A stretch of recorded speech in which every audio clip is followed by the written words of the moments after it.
Ça y est, j'ai traité la totalité des muscles du haut du corps, et mon ascension du fit game s'arrête donc là.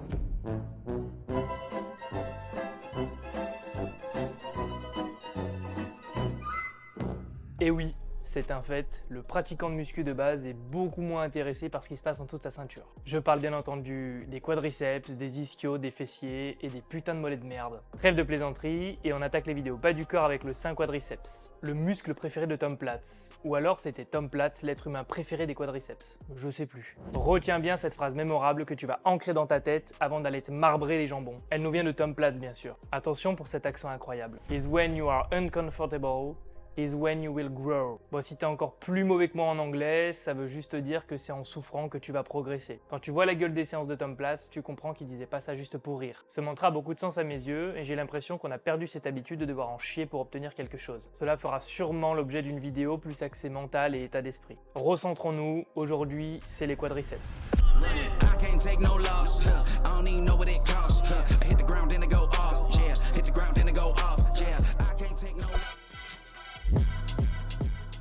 Le quadriceps, comme son nom l'indique, est un groupe musculaire constitué de 4 chefs recouvrant la face antérieure du fémur. C'est un muscle très volumineux puisqu'il va recouvrir la totalité du fémur qui est l'os le plus long du corps. Un quadriceps bien développé donne à la cuisse un volume très important de face, d'autant plus si le vaste externe et les adducteurs sont présents. De profil, notamment si le vaste intermédiaire et le droit fémoral sont bien développés, le quadriceps donne une épaisseur importante à la cuisse. Mais alors Jamy, de quoi est composé le quadriceps et à quoi il sert? Le quadriceps est composé du vaste médial, latéral, du droit fémoral et du vaste intermédiaire. Le vaste médial ou la goutte d'eau se situe dans la loge antérieure de la cuisse, le plus à l'intérieur. Il prend son origine sur le fémur, et plus précisément sur la ligne intertrochantérienne et la lèvre médiale de la ligne âpre de ce dernier. Le vaste latéral, comme son nom l'indique, se trouve le plus à l'extérieur du fémur, et c'est également le vaste le plus volumineux de la cuisse. Il prend son origine sur le grand trochanter et sur la surface latérale de la ligne âpre du fémur. Le vaste intermédiaire, quant à lui, est situé en position médiale sous le droit fémoral. Il prend son origine sur les 2/3 supérieurs des surfaces antérieures et latérales du fémur. S'il est volumineux, il pousse le droit fémoral vers l'extérieur. Pour terminer, le droit fémoral, le seul vaste biarticulaire du quadriceps, qui traverse donc deux articulations. En effet, il prend son origine sur l'épine iliaque antéro-inférieure et sur la gouttière sus-cotyléoïdienne. Tu comprends donc qu'il traverse la hanche en plus du genou. Tous les vastes du quadriceps s'insèrent sur le tendon commun du quadriceps, entourant la patella et s'insérant à son tour sur la tubérosité tibiale. C'est bien beau tout ça, Jamy, mais alors, à quoi sert le quadriceps? Les 4 vastes ont une fonction commune qui est l'extension du genou, mais le droit fémoral a droit à sa petite particularité due au fait qu'il soit biarticulaire. Il va en effet permettre la flexion de la hanche, ce qui apportera une nuance sur le travail du leg extension par exemple, pour étirer complètement ton quadriceps et optimiser donc son recrutement. Pour réussir à étirer correctement ton droit fémoral, on se retrouve dans la partie démonstration technique des exercices. Petite auto-promo, je mets en place dès la sortie de cette vidéo des créneaux d'appel de 45 minutes à 1 heure pour répondre à toutes tes questions tant qu'elles tournent autour de l'entraînement, de l'alimentation ou de la psychologie du sportif. Si tu es intéressé, envoie-moi un message par Instagram ou directement par mail, tu la trouveras dans la description. Je mettrai rapidement en place un agenda en ligne pour que tu puisses réserver ton appel plus simplement. Bonne vidéo.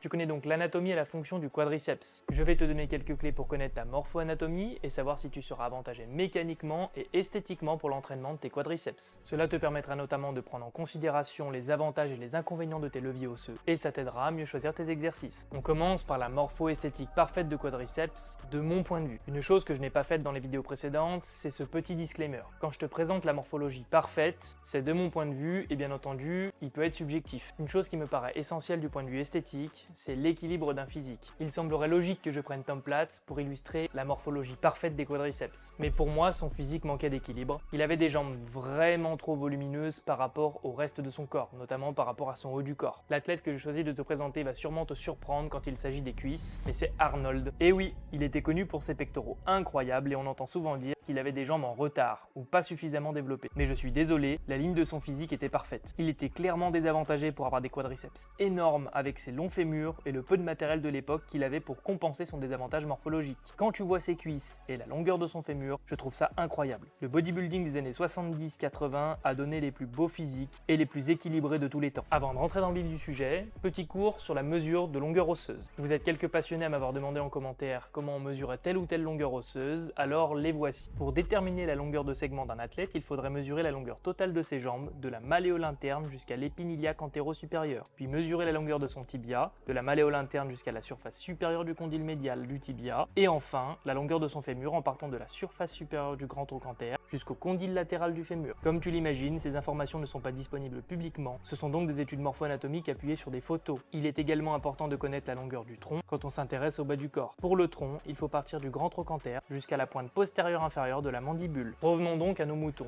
Arnold avait donc les jambes longues, avec un tibia et un fémur d'une longueur presque similaire, ne l'avantageant déjà pas des masses pour les mouvements de squat. Il avait un buste moyen long, du coup il n'avait pas de déséquilibre visuel entre le haut du corps et son bas du corps, du moins en termes de longueur. Il avait tout de même des jambes légèrement plus longues que son tronc. Il avait des muscles quadriceps plutôt longs, s'insérant assez proche de sa rotule, et ils étaient plus ou moins équilibrés avec un développement assez similaire. Son vaste médial était long, et son vaste externe était relativement long. Son droit fémoral semble plutôt court sur la photo, mais il était en revanche bien développé et il avait une belle découpe musculaire sur son quadriceps. La morphologie parfaite pour avoir des quadriceps visuellement énormes voudrait un bassin étroit. Arnold avait un bassin large, lui faisant perdre cette forme de X formée par des clavicules larges, un bassin étroit et des cuisses larges, qui sera plus tard l'un des critères des bodybuilders de grosse catégorie. Il avait en revanche un V absolument incroyable. Je me sers de Arnold parce que je trouve que le bodybuilding de ces années-là n'allait pas au toujours plus gros. On restait encore dans des proportions esthétiques proches de celles de statue grecque. Arnold n'a clairement pas les plus beaux et les plus gros quadriceps de l'histoire du bodybuilding, mais j'avais à cœur de te montrer que parfois le plus gros ne vaut rien en comparaison de l'équilibre. La seconde morpho que je vais te présenter, c'est bien évidemment les maxi quadri triple viande de Tom Platz. Là on rentre dans le quadri parfait, si bien évidemment tu adores les énormes quadriceps. Énorme! Cette fois-ci, je vais zoomer sur le bas du corps du quad phaser. Déjà, faut que tu comprennes que dès ses 10 ans, il s'entraînait pour de vrai et il a appris le squat avec des grands haltérophiles. Il a des fémurs moyens longs en comparaison de son buste très court. Ses muscles quadriceps sont longs, extrêmement développés et d'une largeur rare. Son vaste externe n'en finit pas de pousser à l'extérieur. Ce qui fait passer ses cuisses dans un autre univers, ce sont ses adducteurs. C'est pas le sujet de la vidéo, mais c'est pour t'expliquer que si tu isoles ses quadriceps, tu verras qu'ils sont extrêmement développés, mais c'est pas ça qui donne son visuel de face absolument colossal. Ce sont ses adducteurs extrêmement longs et extrêmement développés. De mon point de vue, Tom Platz avait des cuisses tellement développées qu'elles rivaliseraient avec celles de Ronnie Coleman à son top. Toute proportion gardée bien sûr. Le problème, c'est que quand tu regardes ses cuisses et son haut du corps, il y a un souci d'équilibre. Malheureusement, Tom Platz avait des problèmes de proportion. En effet, il avait des clavicules courtes, un tronc court, un bassin très large, des cuisses plus ou moins longues et extrêmement développées. Et à la fin de sa carrière, ses cuisses mangeaient complètement le reste de son physique. C'est-à-dire que tu ne voyais plus que ça, et le reste paraissait presque ridiculement développé. D'autant plus qu'il avait un buste très court. Retiens qu'il faisait 1m72, et avec de telles cuisses, forcément, ça tassait un petit peu sa ligne. Une fois que la morpho des maxi quad est posée, il suffit de supprimer un ou plusieurs critères pour avoir une idée de l'avantage morpho-anatomique dont tu disposes. J'aime aller aux extrêmes, et je vais donc te présenter la morpho-anatomie la plus désavantagée pour avoir un visuel de quad épique. L'individu aura des fémurs longs, un bassin large, des muscles quadriceps courts et étroits, il aura une asymétrie de développement et de longueur entre ses différents vastes, des adducteurs courts et pas développés. On peut lui rajouter également un développement du haut du corps important sur un tronc court, avec une cage thoracique épaisse et des clavicules larges. Là, clairement, j'ai peint le tableau le plus noir possible. Mais même dans ce cas-là, tu peux toujours travailler très dur.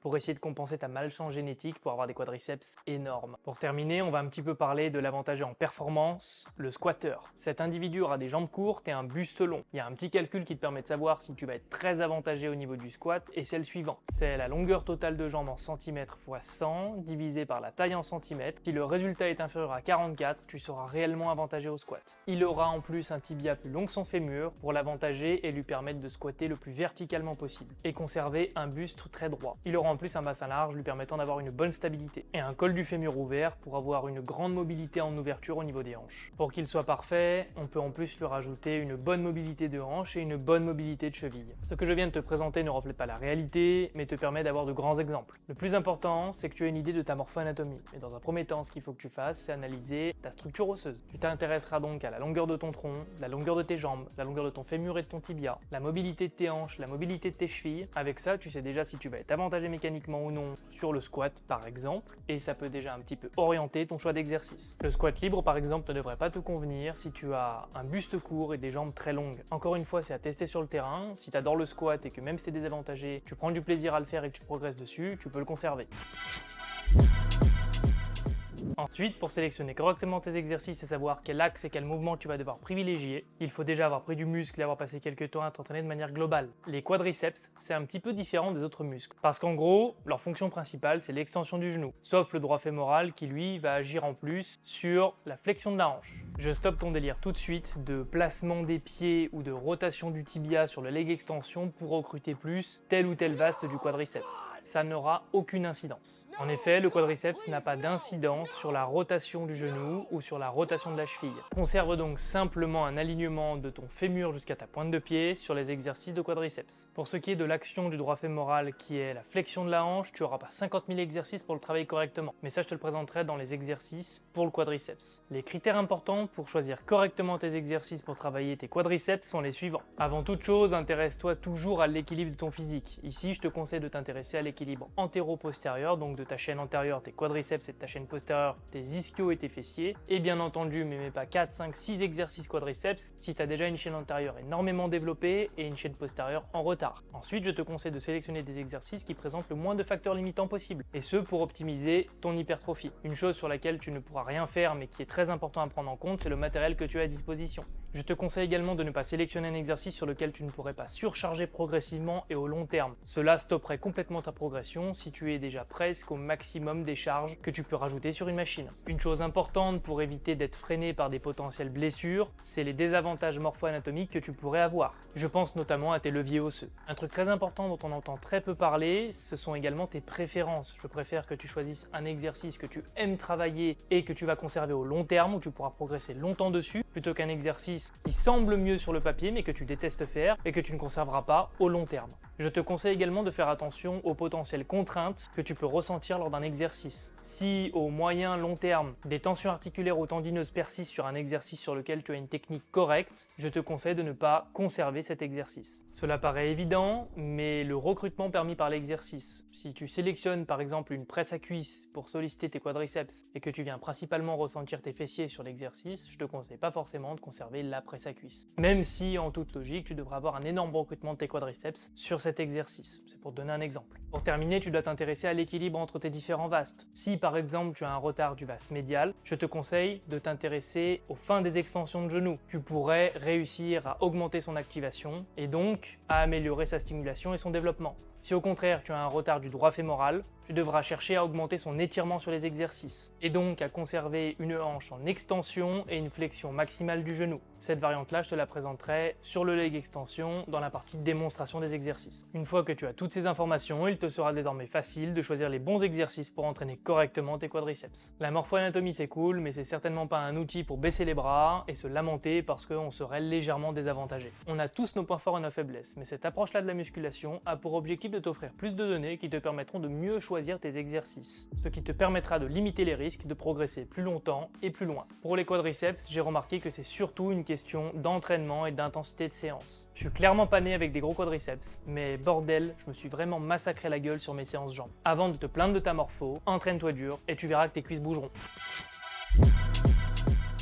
Comme tu l'as maintenant compris, les vastes du quadriceps vont donc travailler en synergie pour permettre l'extension du genou. Il sera donc plus question de sélectionner correctement tes exercices pour toi en fonction des différents critères que je t'ai énumérés plus haut. Pour le choix des exercices polyarticulaires, je m'intéresse donc à la stabilité, la contrainte de gainage et de pression, la flexion de genou permise par l'exercice, la surcharge progressive possible ou non, la possibilité de réaliser l'exercice en unilatéral ou en bilatéral, le recrutement dominant des quadriceps et non des fessiers ou des ischios, la possibilité de faire varier la courbe de résistance avec l'ajout d'élastique par exemple, et pour terminer, le matériel à disposition. En fonction de ces critères, tu dois donc réussir à trouver le ou les bons exercices pour tes quadriceps. Je te présente donc ce qui pour moi sont les meilleurs exercices pour entraîner tes quadriceps. Et on retrouve donc le basic squat ou le front squat, même si je dois dire que je n'en fais plus depuis un moment. Si tu n'es pas trop désavantagé par tes leviers et que tu as très peu de matériel, c'est un super bon exercice, très complet, mais avec beaucoup de facteurs limitants. Contraintes de gainage et de pression, contraintes techniques, instabilité, etc. Le recrutement va également également énormément varier d'un individu à l'autre, en étant dominant quad pour un et dominant fessier ischio pour l'autre. Tout dépend de la position de squat effectuée et des dominances musculaires. Le squat, le plus exigeant, est pas fait pour la majorité, mais nécessitant un matériel rudimentaire. Le front squat étant encore plus exigeant techniquement, difficile de te le conseiller. En revanche, si tu as la mobilité et la morpho pour, il maintiendra ton buste plus droit, limitant la flexion de hanche et maximisant la flexion de genou, augmentant donc le travail du quadriceps. En deuxième exercice, nécessitant peu de matériel, je te conseille la fente bulgare, qui va permettre un travail dissocié des deux jambes, ce qui est génial si comme moi tu as une jambe plus forte que l'autre. Dans sa version brute, tu as une haltère dans chaque main et le pied derrière, levé, apportant une instabilité importante, mais tu peux garder une seule haltère et te tenir à un montant avec l'autre main, ou encore si tu as une safety bar, utiliser ce genre de setup te permettant de réduire grandement l'instabilité. Pour éviter de trop stimuler tes fessiers, je te conseille deux choses. Garde le buste le plus droit possible et le pied le plus proche de toi pour avoir la flexion de genou la plus grande possible. On en arrive aux exercices nécessitant du matériel et on commence avec le plus répandu. Il en existe des centaines, mais elles sont toutes plus ou moins intéressantes. Je te conseille d'utiliser les presses à cuisses inclinées, déjà parce qu'elles ont souvent des épis énormes permettant de progresser à l'infini, et ensuite parce qu'elles te permettent de commencer jambes tendues, t'évitant une mise en position très hasardeuse que tu retrouves sur une presse horizontale sur laquelle tu commences jambes fléchies. Pour ce qui est du placement des pieds, je te conseille de te mettre dans la position dans laquelle tu te sens bien et te permettant de maximiser la flexion de genou. Si tu es très mobile, tu peux placer tes pieds le plus bas possible sur le plateau. Ça maximisera ta flexion de cheville et de genou et augmentera donc la stimulation pour tes quadriceps. Moins répandu mais plus intéressant pour les quadriceps, le hack squat avec buste droit. Et oui, contrairement à la presse, tu as le buste droit du début à la fin du mouvement, limitant l'étirement des muscles extenseurs de la hanche, autrement dit de tes fessiers et de tes ischios. Un petit truc que je te conseille, si tu as déjà quelques années de pratique de hack, c'est d'utiliser un élastique pour délester ta partie basse, te permettant de passer des caps de progression et modifiant légèrement la courbe de résistance du mouvement, apportant un max de charge là où tes quadriceps sont les plus forts. Le pendulum, c'est une machine qui n'est dans presque aucune salle française, mais en gros c'est un hack squat avec l'épi de poids déporté très loin de l'axe de rotation de la machine, permettant d'avoir une courbe de résistance différente. En gros, une fois que tu es en bas, le moindre centimètre de poussée exercée rajoute une contrainte de charge énorme, rendant l'effort limite supportable. Ah oui,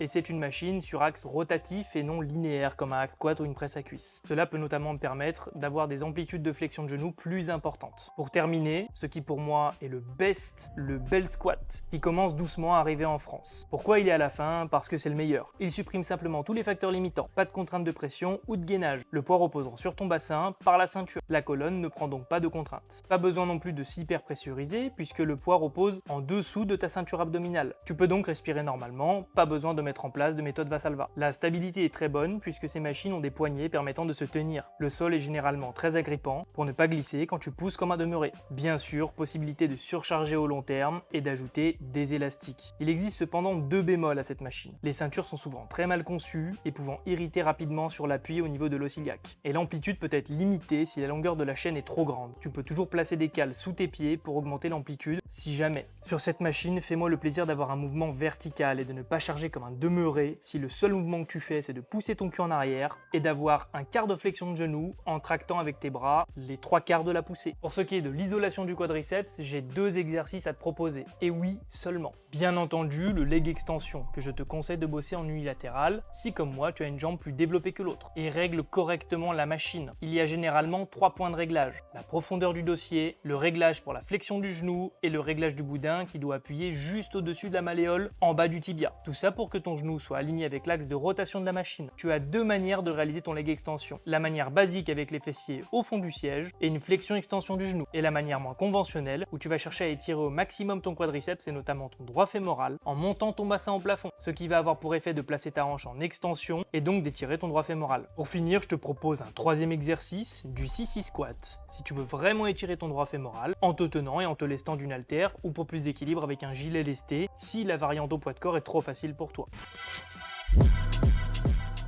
Pour entraîner tes quadriceps, c'est pas bien compliqué. Il suffit que tu sélectionnes correctement un ou deux exercices polyarticulaires, puis une ou deux isolations, et voilà, t'as tout ce qu'il te faut, pas besoin d'inventer des exercices farfelus ou des enchaînements hyper complexes. Comme toujours, j'aime rentrer dans les détails et te proposer des programmations d'entraînement plutôt générales pour des profils débutants, et derrière avec des programmations plus pointues pour un profil qui aurait besoin par exemple d'accentuer son travail du quadriceps. Le premier exemple de programmation, c'est pour un individu débutant. Le format d'entraînement est un upper-lower, bien entendu entendu, je te présente le lower, donc le bas du corps, sur lequel il va s'entraîner en biceps, avec un volume équilibré entre la chaîne antérieure et la chaîne postérieure. Je ne te parlerai bien évidemment que des exercices pour les quadriceps. Grâce à ce format donc de upper-lower, le débutant va pouvoir doubler sa fréquence d'entraînement. Et oui, il pourra réaliser 2 séances de haut du corps, 2 séances de bas du corps, et totaliser donc sur sa chaîne antérieure 20 séries par semaine, et sur sa chaîne postérieure également 20 séries par semaine. Je te parlerai très probablement dans une prochaine vidéo de l'intérêt entre le haut volume et le bas volume, mais en gros je te conseille clairement si tu es débutant de chercher le haut volume puisque tu ne pourras pas t'entraîner intensément et ça va être beaucoup plus facile d'avoir un apprentissage technique rapide si tu répètes souvent les exercices. Si tu es débutant, je te conseille également d'éviter de choisir des exercices trop instables comme des exercices libres parce que l'apprentissage technique est beaucoup plus complexe sur un exercice libre que sur une machine. Malheureusement, l'intensité d'entraînement que tu vas pouvoir générer sur un exercice libre sera beaucoup moins important que sur une machine, du moins pour un débutant. Cela freinera forcément tes progrès et donc ta prise de muscle. Attention, je te dis pas de ne faire aucun exercice libre, mais je te conseille quand même de privilégier les exercices où tu seras stable. Pour cette programmation, j'ai donc choisi le bell squat pour que le débutant découvre la mécanique complexe de ce mouvement sans avoir la contrainte qu'impose l'appui de la barre sur les trapèzes. Il devrait donc logiquement pouvoir s'entraîner intensément plus rapidement que s'il devait apprendre toute la technique du squat. Et il progressera donc plus vite tout en mobilisant ses hanches, ses genoux et ses chevilles dans des amplitudes similaires. Pour le second biceps, j'ai choisi la presse à cuisse verticale à une jambe, tout simplement parce qu'elle va permettre de corriger le potentiel déséquilibre de force ou de développement qu'il peut exister entre la jambe gauche et la jambe droite. La fente bulgare aurait pu être une solution, mais je préfère sélectionner la presse à cuisse pour un débutant parce qu'elle amène beaucoup plus de stabilité. Et on termine avec le dernier biceps qui s'avère être des isolations, donc on retrouve le leg extension mais avec cette petite nuance, avec l'extension de hanche maintenue en position haute. Et ce pour accentuer le travail du droit fémoral pour l'étirer au maximum. C'est un muscle qui aura un développement plus lent si tu ne le travailles pas correctement à l'étirement. C'est pour ça que je te conseille de réaliser ton leg extension de cette manière ou alors d'incorporer du sissy squat dans tes séances. Mais ne laisse pas ton droit fémoral de côté. Pour le deuxième exemple, le Gym Bro a quelques années d'entraînement, tout le bagage technique des exercices complexes. À l'intérieur de la programmation, je propose plusieurs solutions en fonction du matériel disponible et de tes préférences. Les exercices présentés ont tous plus ou moins les mêmes intérêts, même si certains ont plus de facteurs limitants que d'autres. Le plus important, ça reste le progrès que tu auras sur ces exercices. Pour le choix des exercices, encore une fois, je te conseille de t'intéresser à tes leviers osseux. Si tu es très désavantagé pour le squat, oriente-toi donc vers le hack squat ou vers le bell squat. Le hack squat permet d'avoir un buste complètement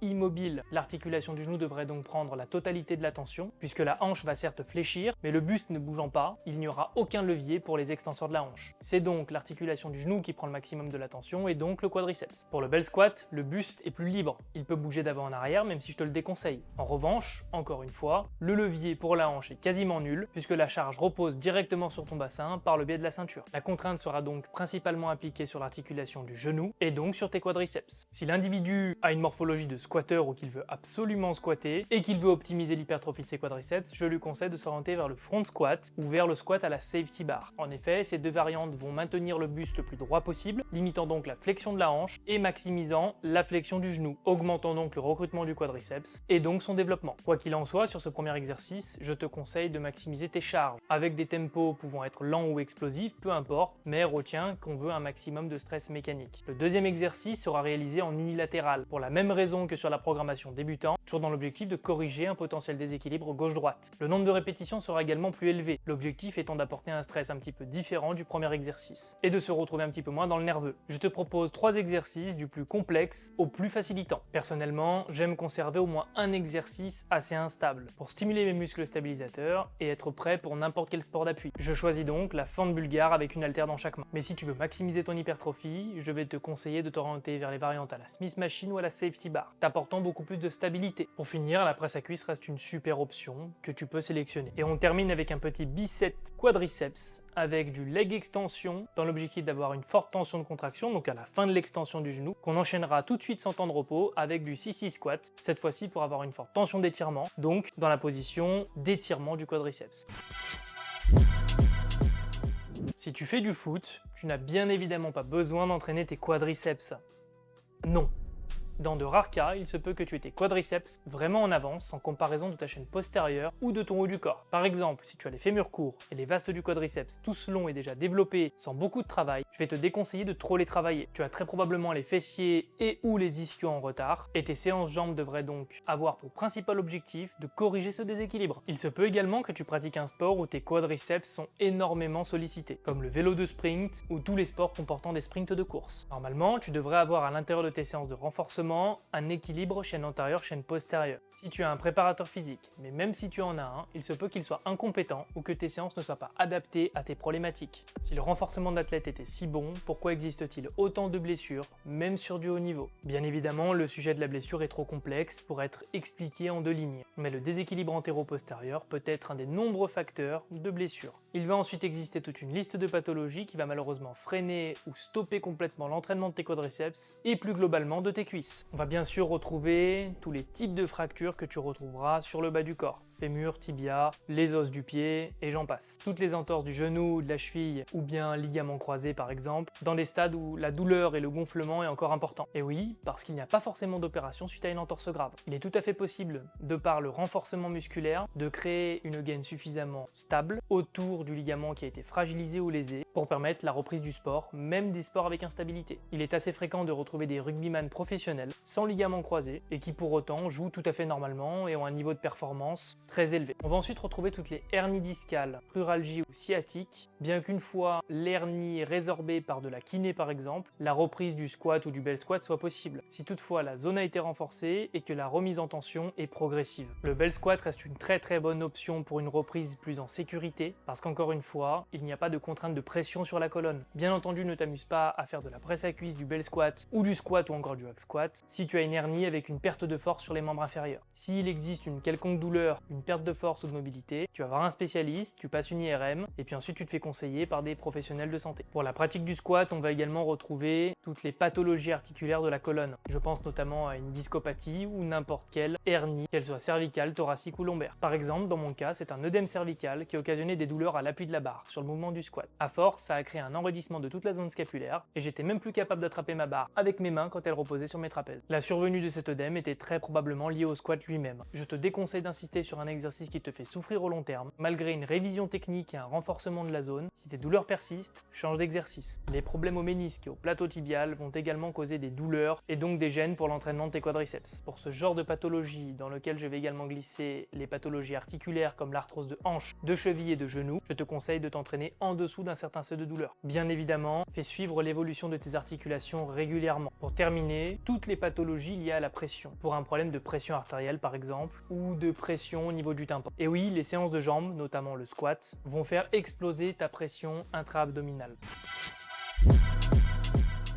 Tu l'as maintenant normalement compris puisque j'en parle dans toutes mes vidéos, mais j'ai une manière un petit peu particulière de programmer mes séances. Quand je dis varier les plaisirs, je veux en fait dire qu'à l'intérieur de mes séances, je fais varier ma charge, mon volume, mon tempo d'exécution, voire même mes temps de repos. En début de séance, c'est là où tu as le plus d'énergie, où tu es le plus frais nerveusement et musculairement. Je choisis donc les exercices les plus complexes et énergivores, où je cherche à maximiser mes charges sur des tempos explosifs et des répétitions assez courtes. Et ce dans l'objectif d'avoir un stress mécanique le plus élevé possible. Ma logique de programmation suit la logique de l'énergie. Après ce premier exercice énergivore, je place en général un exercice sur machine où j'augmente un petit peu mon volume puisque comme je suis sur machine, mes muscles stabilisateurs vont s'épuiser moins vite. Je vais donc pouvoir aller chercher des séries plus longues sans pour autant compenser. Après ce deuxième exercice, mon énergie diminue encore. Je peux potentiellement placer un troisième exercice sur machine encore un petit peu plus facile. Puis je termine par des isolations en série assez longues ou avec des tempos très contrôlés. L'objectif étant de commencer sur des exercices très intenses et très courts, potentiellement libres, donc très complexes, et au fur et à mesure où je vais fatiguer, je m'oriente vers des exercices de plus en plus faciles, où je vais aller chercher des temps d'effort plus longs, et c'est cette longueur d'effort qui m'apportera l'intensité de série, et non plus la charge. Du fait que j'ai un temps d'effort qui varie énormément de mon premier exercice à mon dernier exercice, j'utilise plus ou moins correctement les différents stress qui poussent le corps à s'hypertrophier. Pour sélectionner correctement ton nombre de répétitions, sois intelligent. S'il va être très difficile de conserver une très bonne technique sur un exercice, pour les différents facteurs limitants qu'il présente, par exemple pour un mouvement libre comme des tractions, des dips, du soulevé de haltères ou du squat. Évite de faire des efforts trop longs et très intenses, tu auras très vite tendance à compenser. Sur un exercice d'isolation à forte tension d'étirement, je te déconseille donc de faire des séries très lourdes sur un 6-6 squat ou encore sur un leg extension avec une extension de hanche puisque ton quadriceps va être grandement étiré. Et à l'inverse, je te déconseille de faire des séries trop longues sur un front squat qui demande une énorme technique, un énorme gainage et où il va être très difficile de respirer correctement. Ça paraît logique quand je te le dis, cherche à minimiser les risques quand tu choisis ton nombre de répétitions sur tes exercices.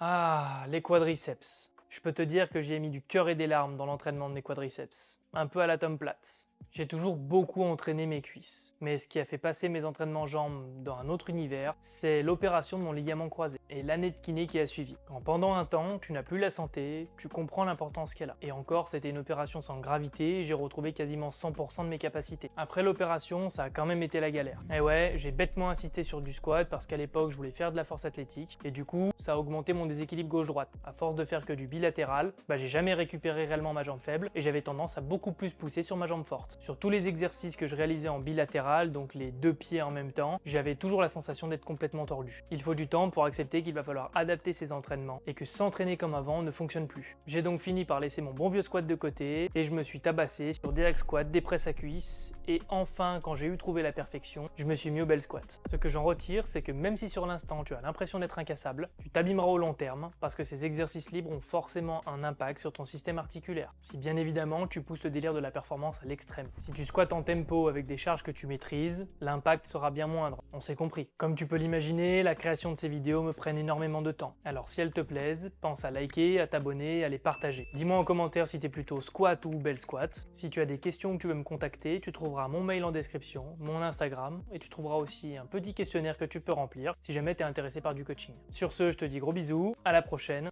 et entraîne-toi bien.